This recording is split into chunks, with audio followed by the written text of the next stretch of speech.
Akala ng marami kapag may lupa at may ipon na, pwede na agad magpatayo ng bahay. Diretsong tawag sa kontraktor, diretsong bili ng materyales, diretsong buhos. Pero sa totoong mundo ng construction, delikado yan. Bakit? Dahil ang bahay hindi basta pader at bubong lang. Ito ay system. May structure, may kuryente, may tubig, may layout, at may safety standards.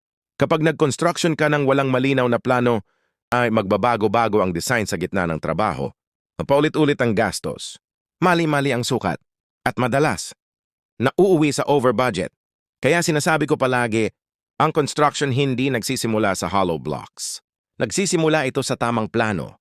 Bago ka maghukay ng pundasyon, kailangan mo muna ng kompletong set ng plano. Architectural plans, structural plans, electrical plans, plumbing plans, detailed cost estimate, at building permit. Ito ang blueprint ng buong project mo. Kung wala ang mga yan para kang bumibiyahe ng walang mapa, makakarating ka nga siguro, pero malamang mas mahal, mas matagal at mas magulo.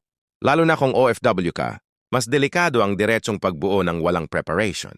Bawat padala mo, dapat may malinaw na direksyon at siguradong patutunguhan.